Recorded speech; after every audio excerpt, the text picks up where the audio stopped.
For most people, family is a source of comfort. For me, it was a wound that never healed. 20 years ago, my life shattered the day my wife packed her bags, took our son Nicholas, and walked out the door. No warning, no discussion, just silence, broken only by the slam of the door and the sound of my boy crying as she pulled him away. I never imagined that would be the last time I'd hear his voice for 2 decades. At first, I thought it was temporary. I waited by the phone, telling myself he'd call. I wrote letters that were never answered. Birthdays came and went. Christmas passed in cold silence. My boy grew up without me, and worse, he grew up believing I was the villain. His mother made sure of that. In her version of events, I was the man who failed them, the father who wasn't enough. Nicholas stopped asking questions and stopped looking for the truth. He simply stopped being my son. The hardest part wasn't the loneliness. I could handle empty holidays and quiet dinners. What cut deepest was knowing he was out there, living his life, carrying my blood, but refusing to acknowledge I even existed. 20 years of rejection turns into a kind of scar tissue. You stop bleeding, but you never stop feeling the ache. I saw glimpses of him sometimes. A photo in the paper about a school event. A Facebook post I wasn't supposed to find. He grew into a man, one I didn't recognize anymore. Sharp suit, perfect smile, living a life of ambition and confidence. And me? I was just a shadow, a ghost he didn't want haunting his story. I told myself I had to let go. But the truth is, no father ever really does. I kept his old toys in a box in the attic. I still remembered the way he used to grab my hand when we crossed the street, the way he laughed when I pushed him on the swing. Those memories became both a blessing and a curse. They reminded me of the love we once had, and of the silence that replaced it. 20 years. 2 decades of being erased. And then, just when I had finally stopped expecting anything from him, the story took a turn I never saw coming. After my wife left and Nicholas cut me out of his world, life settled into something quieter than I ever imagined. It wasn't the kind of quiet that comes with peace.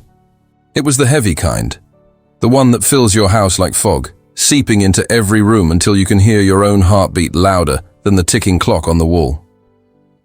At first, I fought against it.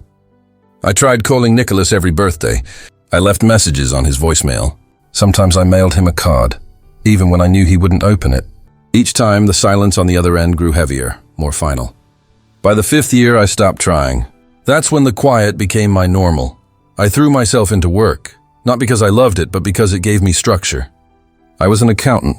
Numbers made sense to me. Numbers didn't lie, didn't betray you, didn't choose sides in a family war. Every day I'd wake up, drink my coffee, drive to the same small office, and bury myself in spreadsheets. My colleagues knew me as reliable, steady, maybe even boring. None of them knew the weight I carried home every night. Home became more like a museum than a place to live. The walls were lined with old photographs, most of them taken before the divorce. Pictures of Nicholas on his first day of school, holding up a crayon drawing, grinning with teeth too big for his little face. I never took those pictures down. I couldn't. They were proof that, once upon a time, I had mattered to him. The seasons changed, years passed, and I grew older in that silence. I missed graduations I wasn't invited to, birthdays I wasn't allowed to celebrate, milestones I only heard about from whispers in town. People stopped asking about Nicholas. At first they'd say, "How's your boy doing?" And I'd force a smile, lying through my teeth. Eventually they learned not to bring him up at all. That somehow hurt worse. It was as if the whole world had agreed to erase him from my life, the way he had already erased me from his. But life, no matter how lonely, doesn't stop. Bills came. Work deadlines loomed. My health started to remind me I wasn't young anymore. A few years in, I had a heart surgery that nearly put me under. I remember lying in that hospital bed, staring at the ceiling tiles, waiting for Nicholas to show up. I told myself he would. I told myself no son could ignore a call that his father was on the operating table. But he never came, not that day, not the next, not ever. I recovered alone, walking myself back to health one painful step at a time. Loneliness has a strange way of teaching you discipline. I learned to cook for one, eat for one, and plan for no one. Saturday mornings became grocery runs. Sunday afternoons became long walks through Lincoln's quiet neighborhoods. Holidays, once the highlight of the year, turned into days I dreaded. Christmas especially. Nothing cuts deeper than silence on Christmas morning. Over time, I tried to fill the emptiness with small routines. I read novels I never had time for before. I fixed things around the house even when they didn't need fixing. I planted a garden, though half the time I let the weeds win. Some nights I'd drive out to the edge of town, park under the wide Nebraska sky, and sit in the dark, listening to the silence. Out there, I didn't feel quite as alone. People sometimes say time heals all wounds. I don't believe that. Time just teaches you how to carry them without stumbling as much. After 20 years, I had learned to carry my wound. But it was still there, fresh enough to ache on cold nights, raw enough to flare when I saw fathers walking with their sons at the park. And yet, despite everything, I wasn't bitter. At least I tried not to be. I had been wronged, yes. Abandoned, yes. But bitterness is a poison you drink yourself, hoping it harms someone else. I wasn't going to let it destroy what little life I had left, so I chose quiet dignity instead. By the time I reached my late 60s, I had become invisible in my own town. Just another gray-haired man walking to the post office, another customer buying black coffee at the diner, another face in the church pew. Most people didn't know I carried a story inside me, a story about betrayal, silence, and a son who had forgotten his father. But here's the strange thing about life. It has a way of changing when you least expect it. I had no idea that all those years of discipline, of learning to live small, were leading me to something bigger. Something that would shake Nicholas out of his silence. Something that would test whether 20 years of absence could be bridged, or whether some gaps are just too wide to cross. Because one day, without warning, everything changed. Life has a way of surprising you when you least expect it. After 2 decades of living small, quiet dinners, modest paychecks, and routines that kept me from sinking into despair, I thought I knew what the rest of my life would look like. Simple, predictable, uneventful. But fate, it seemed, had one more twist waiting for me. It began with something as ordinary as buying a lottery ticket. I'd never been much of a gambler. My work as an accountant made me cautious, even skeptical about chance.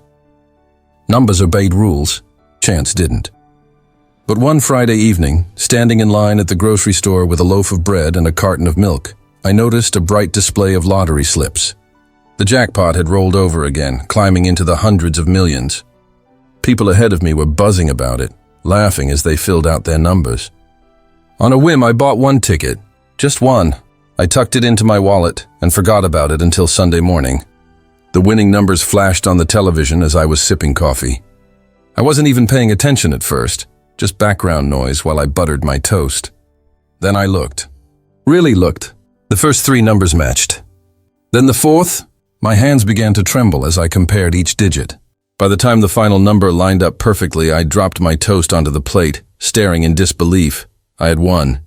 Against all odds, after a lifetime of predictability and restraint, I had become a millionaire overnight. The days that followed were a blur. News spread quickly in Lincoln. Small towns have no secrets. At first, I didn't tell anyone. I wanted to process it in silence to absorb the magnitude of what had happened. My bank account now held more money than I'd earned in 40 years of accounting, more than I could reasonably spend in the years I had left. With wealth came decisions. People think winning the lottery means instant happiness, but what it really means is responsibility. Where do you put it? Who do you trust? I had seen clients ruin themselves chasing luxury they couldn't sustain. I wasn't going to be one of them.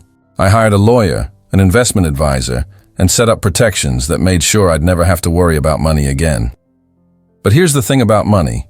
It doesn't just change what you can do. It changes how people see you. Overnight, I went from being invisible, the quiet old man who ate alone at the diner, to someone people suddenly noticed. Strangers smiled wider. Acquaintances asked how I was doing. Even the cashier at the grocery store, who had barely looked at me before, struck up long conversations. I kept my habits modest. I still drove my reliable Honda. I still lived in the same small house. But I allowed myself a few comforts. A new recliner, better medical care, a vacation I'd put off for decades. For the first time in years, I felt free. Free from the gnawing worry about bills. Free from the monotony of scraping by. And yet, beneath the freedom, something else stirred. Wealth didn't erase my past. It didn't erase the 20 years of silence from Nicholas. If anything, it highlighted it. Here I was, a father with more than enough to give, and the one person I had once dreamed of providing for had erased me long before the money came. That's when it happened. The silence broke. It started with a letter. Neatly typed, formal, signed with his name at the bottom, Nicholas Brooks. I read it 3 times, hardly believing it was real. He wrote that he had heard about my good fortune. Of course he had. Everyone in town had. And that he thought it was time we reconnected. He spoke of family, of forgiveness, of how Christmas was coming up, and wouldn't it be wonderful to sit together again, after all these years? The words were polished, but they felt hollow. It wasn't the heartfelt apology I had imagined in my loneliest hours. It was something else, something colder. But I told myself not to judge too quickly. Maybe, just maybe, this was the bridge I had been waiting for. A week later, the phone calls began. First tentative, then more frequent. Nicholas's voice was deeper now, more commanding, but it carried a sharpness I recognized. He spoke quickly, often steering the conversation toward investments, opportunities, the future. My future, he called it, though I could hear the undertone. His future. If only I shared my wealth. I listened, but I said little. Part of me wanted to believe he truly wanted reconciliation. Another part knew better. People don't ignore you for 20 years and suddenly rediscover their love out of the blue. Not without a reason. Christmas was approaching, and that's when the invitation came. He wanted me to join his family for dinner. It'll be like old times, he said. You'll see, Dad. This year will be different. Different. That word stuck with me. Yes, things were different. I wasn't the same man who had been abandoned 2 decades ago. I wasn't weak or desperate or clinging to a fantasy of family that didn't exist anymore. I had changed. The question was, had Nicholas? Or was this simply a new act in the same old play? I agreed to come, but in my heart, I knew this Christmas dinner would not just be about turkey and tinsel. It would be a test of sincerity, a test of whether blood ties meant anything after 20 years of silence, and perhaps a test of how far a man like Nicholas would go when greed collided with opportunity. As the snow began to fall that December, covering the streets of Lincoln in a clean white sheet, I prepared myself. For 20 years I had lived quietly, almost invisibly, but now, with fortune in my pocket and suspicion in my heart, I was about to step into a story far louder than any I'd ever known, and deep down, I already sensed it wouldn't be a Merry Christmas. The letter had been the first olive branch, the phone calls the second. But the real test came with Nicholas's invitation. Dad, he said over the phone one snowy evening, his voice smooth, almost rehearsed. I've been thinking. It's been too long. This Christmas, it should be different. Why don't you come over, meet the family, share a meal with us like old times, old times. The word struck me like a ghost from the past. The old times hadn't been filled with laughter and warmth, not in the years leading up to their leaving. They'd been filled with cold silences, with whispered arguments behind closed doors, with my son looking at me like I was the problem he needed to escape. And yet, hearing Nicholas invite me, hearing him call me Dad again, it stirred something inside me. Something I wasn't sure I wanted stirred. I hesitated before answering. Christmas, you say? Yes, he replied eagerly. We'll have the whole spread. Turkey, ham, all the trimmings. Malene is already planning it. The kids would love to meet their grandfather. It'll be special, Malene. Even the mention of her name left a bitter taste in my mouth. She'd been the architect of my erasure, whispering poison into Nicholas's ear until he saw me as a stranger, maybe even a villain. And now she wanted me at her Christmas table? I couldn't decide if the irony was laughable or insulting, but I agreed. Part of me was curious. Part of me wanted to see the life they had built without me, the world I had been cut out of. And part of me, though I hated to admit it, still longed for some kind of connection, even if it came wrapped in lies. The days leading up to Christmas were restless ones. I found myself replaying old memories, Nicholas as a boy, running across the yard, his laughter filling the air. I remembered the smell of pine needles from the Christmas trees we used to decorate together, the way his eyes sparkled when he tore into gifts. Could that boy still be in there somewhere, beneath the polished exterior of the man who now called me only when money was in the picture. Neighbors asked if I had plans for the holiday. For the first time in years, I said yes. Some smiled, happy that I wouldn't be alone. If only they knew the truth, that I wasn't heading into a family reunion but into a battlefield disguised as a dinner table. When Christmas Eve arrived, the world outside looked like something from a postcard. Snow draped across rooftops, icicles glittering under streetlights, carolers' voices drifting faintly from a nearby church. I dressed carefully, not too formal, not too casual. I wanted no one to think I was trying too hard. I drove across town to the address Nicholas had texted me. Their house was in a newer development, rows of identical homes with vinyl siding, manicured lawns now blanketed in snow, Christmas lights blinking unevenly across porches. Nicholas's home looked just like the others, yet something about it screamed pretense. A house meant to impress, not to welcome. I parked at the curb, staring for a moment through the windshield. Behind the glowing windows, I could see shapes moving. Malene, no doubt, fussing over decorations. Nicholas, probably counting imaginary profits from whatever investment opportunity he was so eager to pitch me. Taking a deep breath, I stepped out of the car. The cold hit me sharply, stinging my cheeks as I walked up the path. My footsteps crunched against the snow. At the door, I paused, adjusting my scarf, arranging my face into something resembling grandfatherly enthusiasm. If they were going to put on a show, so would I. The door opened before I knocked. Dad. Nicholas stood there, arms spread wide as though we'd been sharing Sunday dinners all these years instead of silence. His smile was practiced, perfect, and far too bright. You made it. Come in, come in! I stepped inside, the warmth of the house wrapping around me, carrying scents of roasted turkey and spiced cider. Malene appeared behind him, thinner than I remembered, but her eyes were the same, calculating, appraising. Stanley, she said with rehearsed sweetness, it's so wonderful to see you. You look prosperous. The word lingered between us, heavy with implication. Prosperous. Not healthy, not well, not happy. Just prosperous. Thank you for having me, I said, removing my coat and hanging it neatly on the rack. I brought something special for later. A surprise for both of you. Their eyes lit up immediately, as though I had dangled a key in front of two locked doors. A surprise? Malene clasped her hands. How thoughtful. Dinner was served at a table big enough for 12, though only 4 places were set. The spread looked impressive. Turkey carved with theatrical flourish by Nicholas, ham glistening under glaze, mashed potatoes whipped to perfection. But one bite told me most of it came from the grocery store deli.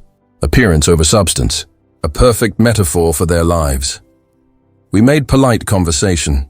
Malene asked about my health, about how I'd recovered from my cryptocurrency losses. A story Nicholas must have spun to cover his own failings.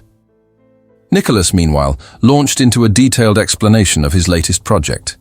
An AI-driven investment platform, guaranteed returns, timelines, urgency. He spoke with passion, but his eyes kept flicking toward me, gauging whether I was taking the bait. I nodded, asked a few questions, feigned interest. All the while I studied them. Their smiles stretched a little too wide. Their laughter rang a little too hollow. Every gesture was a performance, every word carefully chosen. This wasn't about reconciliation. It was about opportunity.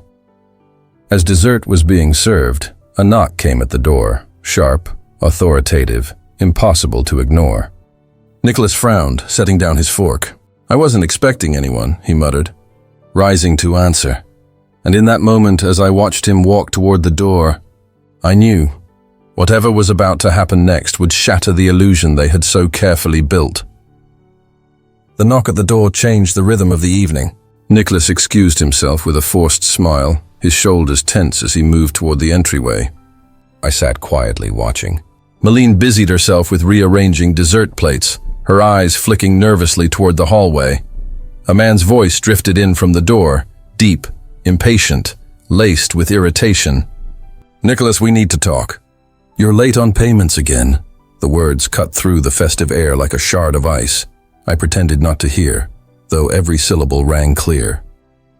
Malene's face froze for a fraction of a second before she smoothed it over with her signature smile, More pie, Stanley?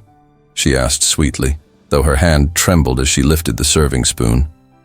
Nicholas returned a moment later, his grin tighter now, his forehead shining with sudden sweat. Just a neighbor, he said quickly. Nothing important, but I knew better. Over the next hour, the cracks widened. Nicholas spoke about opportunities, about a future where we could multiply my wealth. The word we slipped from his tongue so often it became obvious he wasn't picturing me at all, only himself. Every pitch sounded more desperate than the last. Dad, listen, he said, leaning forward as though sharing a secret. You've got a once-in-a-lifetime chance here. If you invest with me, I can double your money in months. We're talking real legacy building. I sipped my cider slowly, letting the silence stretch. Legacy. A word he hadn't thought about once in 20 years suddenly rolled off his tongue with ease.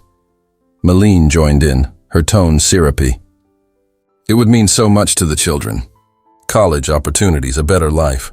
You'd be securing the family's future, Stanley. Isn't that what you always wanted? Family, the word stung. For 2 decades, I hadn't been family. I'd been discarded, erased, left to eat alone on Christmas while they built their lives without me. And now suddenly my wealth made me family again? I nodded, giving nothing away. It's a lot to think about, I said evenly. That night, lying awake in the guest room they had hastily prepared for me, I sifted through the pieces. The neighbor demanding payment. The desperation in Nicholas's voice. The carefully staged dinner. They weren't reaching out for reconciliation. They were drowning. And they saw me as the lifeline. Memories swirled in the darkness.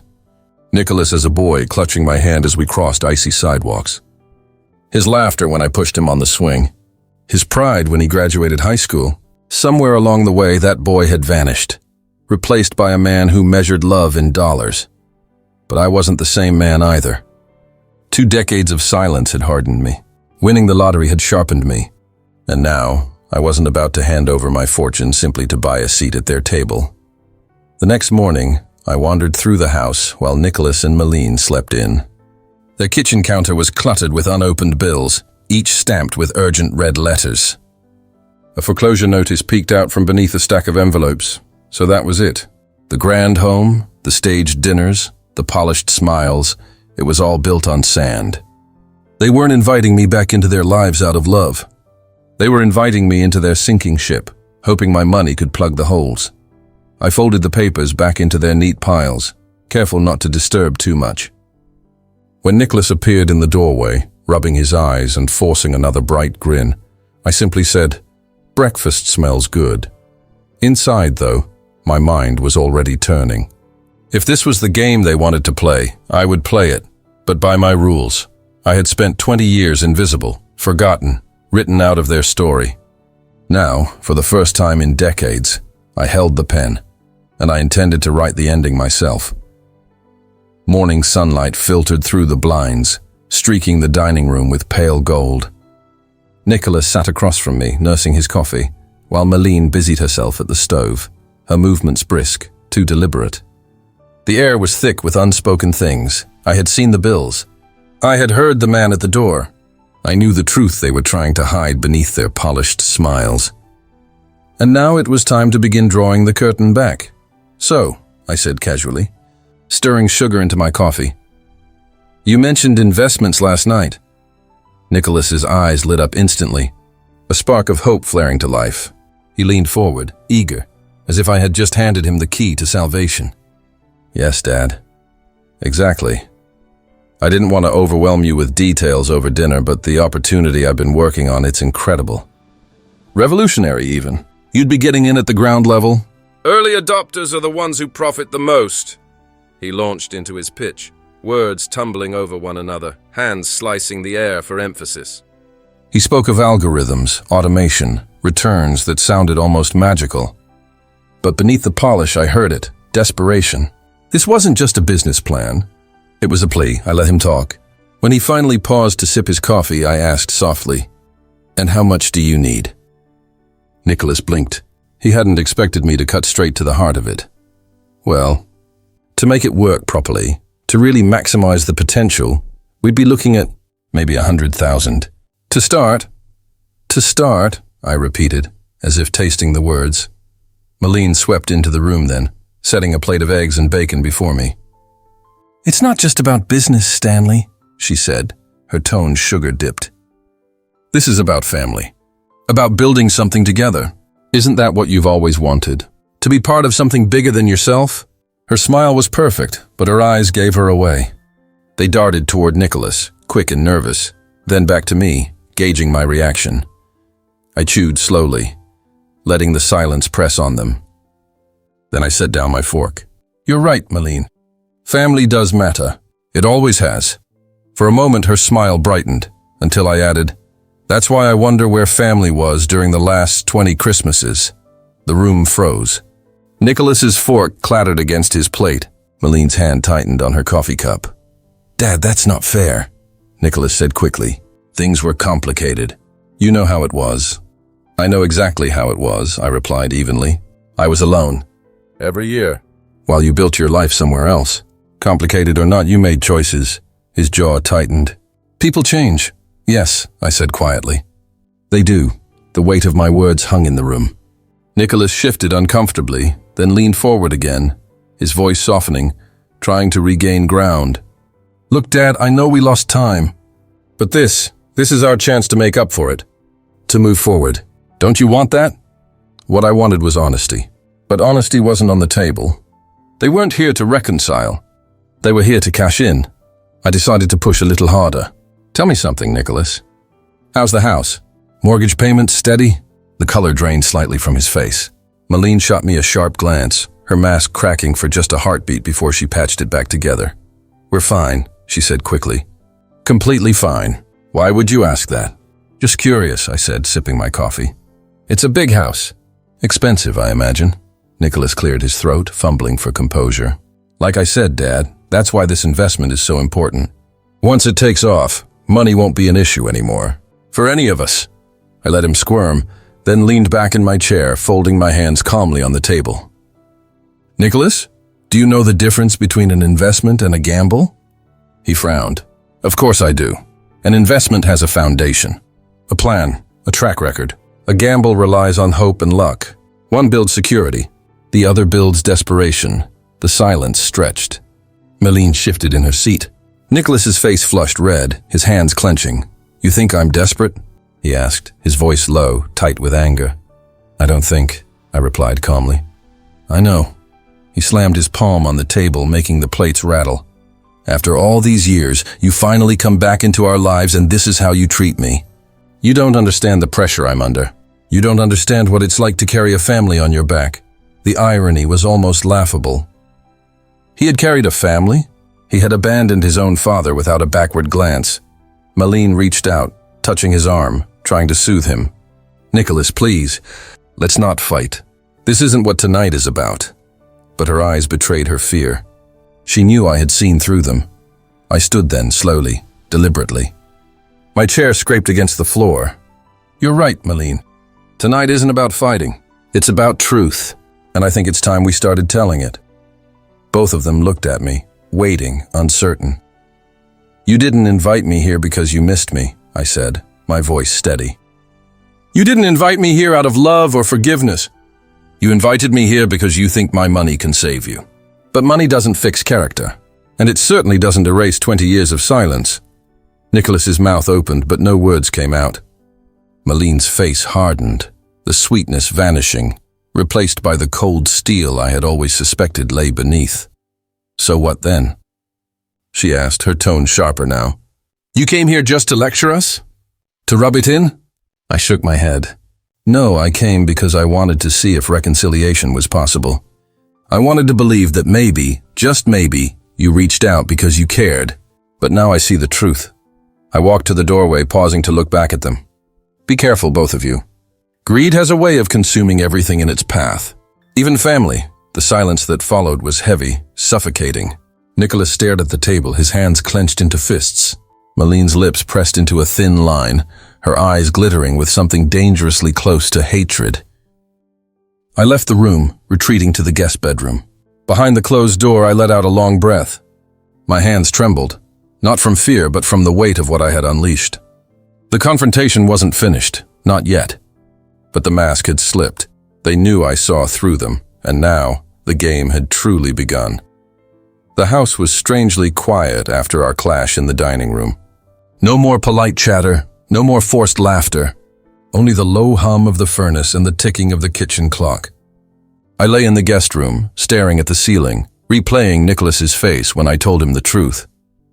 Red, tense, cornered, sleep didn't come easy. When it finally did, it was thin and restless, broken by dreams of the past. Nicholas as a boy, Nicholas as a man turning away.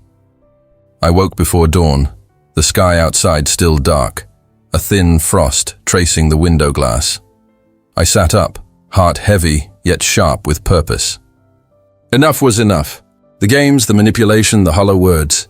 For 20 years I had lived with silence. Now, for the first time in decades, I had the chance to speak, and they were going to hear me. By mid-morning, the house buzzed again. Nicholas tried to act casual, but the strain was visible in the tightness of his jaw. Malene moved about the kitchen like a storm contained in human form, her gestures clipped, her eyes avoiding mine. Their performance was cracking, and the truth spilled out in their every movement. I decided then that the evening meal, the special Christmas dinner Nicholas had been promising, would be the stage for my revelation. I would give them the show they expected, but the ending would not be theirs to write. The table was set again with polished silverware and glittering glasses, as though extravagance could mask desperation. A fire burned in the hearth, stockings neatly arranged, children's laughter echoing faintly from upstairs. Nicholas's kids, my grandchildren, though strangers to me, had been kept largely away, perhaps shielded from the tension brewing between the adults. We sat down, the three of us, plates heavy with food that looked grander than it tasted. Nicholas carved the turkey with exaggerated care, glancing at me as though waiting for approval. Malene poured wine, her smile stretched taut, every word she spoke coated with artificial sweetness. But beneath it all, the question hung thick in the air. Would I give them what they wanted? I let the silence linger, eating slowly, deliberately. Finally, I set down my fork and looked straight at them. You asked me here because of my fortune, I said flatly. Nicholas's knife froze mid-slice. Malene's glass clinked against the table as she set it down too quickly. Dad, that's not— Don't lie to me, I interrupted, my voice sharp but calm. I saw the bills. I heard the man at the door. You're drowning, and you thought pulling me back into your lives would be your lifeline. Malene's mask dropped completely then. And why shouldn't you help? She snapped, her voice low and cutting. You have more money than you can ever spend. What use is it to you rotting away alone? At least here it could do some good. I met her stare without flinching. Good? For who, you? Nicholas, you've erased me from your lives for 20 years, and now suddenly I'm useful. Nicholas slammed the carving knife onto the platter, his face flushed. You don't understand the pressure I've been under. The business is a scam, I said coldly. And you know it. His mouth opened, but no words came. His hands clenched, unclenched. Malene looked between us, fury darkening her eyes. I leaned forward then, lowering my voice, each word deliberate. For 2 decades, I ate Christmas dinner alone. I waited for a call, a letter, a sign that my son remembered I existed. Nothing, not one word. And now you invite me back because you think my wallet can fix your mistakes. The room was silent except for the crackle of the fire. My words sank in, heavy, undeniable, but I wasn't finished. You think I'm a fool, I continued, that I'll write you a check out of guilt or loneliness, or the hope of winning back the family you tore away. But I didn't survive those 20 years by being a fool, and I didn't hold on to my fortune by being careless. Nicholas's shoulders sagged. Malene's lips thinned into a hard line. For the first time, they looked small. Not powerful, not in control, just 2 people caught in the consequences of their own greed. I reached into my coat pocket then and pulled out a small envelope. Their eyes locked on it immediately, hungry, desperate. This, I said, placing it gently on the table, was going to be my gift tonight. My surprise, Nicholas leaned forward, unable to hide the eagerness in his eyes. Malene's hand twitched toward it before she stopped herself. But before I tell you what's inside, I continued, I want you to understand something. Money is not love. Money is not family. Money is not forgiveness. If you think this envelope will buy your way out of 20 years of silence, you're mistaken. The tension was unbearable. Nicholas licked his lips, eyes darting between me and the envelope. Malene sat rigid, her knuckles white around her wine glass. Slowly, deliberately, I slid the envelope toward the center of the table. What's inside isn't what you think, I said, but it is exactly what you've earned. Nicholas snatched it up, tearing it open with shaking hands. He pulled out the contents, a single piece of paper. His eyes scanned it, confusion spreading across his face. It wasn't a check. It wasn't a deed. It wasn't anything of material value. It was a letter. My letter? In it I had written the truth. Every lonely Christmas, every unanswered call, every night I had sat wondering what I had done to deserve the silence of my only son. I wrote about the pain, the betrayal, the emptiness, and I wrote about how no amount of money could ever fill that void. Nicholas's hands trembled as he read. His face shifted, confusion, anger, then something almost like shame. Malene snatched the paper from him, her eyes scanning the words before she scoffed. "This is pathetic," she hissed. "All this drama for a letter." I stood then, calm, steady. "That letter is worth more than any check I could have written you. Because it's the truth, and truth is something you've avoided for far too long." Nicholas looked up at me, his eyes glassy. "Dad," he began, but the word caught in his throat. I turned toward the door, picking up my coat. "I came here hoping for reconciliation. What I found was greed, desperation, and lies. If you ever want to rebuild something real, not with my money, but with honesty, you know where to find me." The fire popped loudly, as if punctuating my words. I walked out, leaving the glittering table, the hollow feast, the desperate faces behind. Outside, the air was crisp and sharp, snow crunching under my boots. The night sky stretched above, endless and cold, but somehow freeing. For the first time in years, I felt lighter. The revelation had been made. The masks had fallen, and whether Nicholas chose to change or not, that was no longer my burden to carry. The night air hit me like a wave of truth. Crisp, biting, unfiltered. Behind me, Nicholas's house glowed warm with lights. But it felt less like a home and more like a stage. Actors performing a play that had finally collapsed under its own falsehoods. I walked slowly to my car, each crunch of snow beneath my boots echoing louder than the muffled chaos I had left behind. My breath rose in white puffs, vanishing into the dark sky. For the first time in years, I didn't feel invisible. I felt free. I slid into the driver's seat, but I didn't start the engine right away. Instead, I sat in silence, staring at the wreath on their front door. Inside, I imagined Nicholas clutching that letter, Malene fuming, both of them forced to face the truth they had so carefully avoided. Maybe they would tear the paper up. Maybe they'd curse my name. Or maybe, just maybe, some small part of the words would sink in. But that wasn't my concern anymore. For too long, I had carried the weight of what I'd lost. 20 years of silence had shaped me, hardened me. And now, standing at the crossroads of reconciliation and self-respect, I had chosen the latter. As I drove home through quiet streets draped in snow, memories came and went like shadows.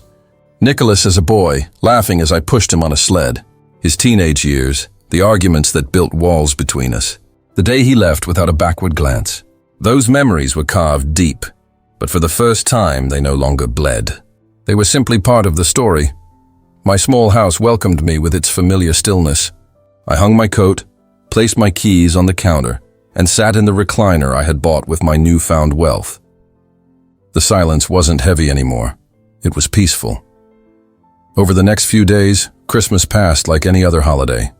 Neighbors dropped off cookies. Carolers sang outside. The town went about its celebrations, unaware of the drama that had unfolded in Nicholas's gleaming kitchen. I didn't share it. I didn't need to. Some truths were best carried quietly. But something unexpected did happen. On the third day after Christmas, I found an envelope in my mailbox. No return address, but I knew the handwriting instantly. Nicholas. I carried it inside, my hand steady, my heart unreadable. Sitting at the table, I opened it, Inside was a letter, short, clumsy, raw. "Dad," it began. "I don't know how to respond to what you said. You're right about a lot of things, more than I want to admit. I don't know if I can fix 20 years. I don't know if you'll ever forgive me, but I want to try. Not for your money, for me." For us, the words weren't perfect. They weren't an apology wrapped in ribbons, but they were real. I set the letter down, staring at it for a long while. Did I believe him? Not entirely. Did I trust him? No, not yet. But for the first time in 20 years, my son had reached out without strings attached. And that, small as it was, mattered. I didn't rush to respond. Some wounds need time to close. Some bridges must be rebuilt stone by stone.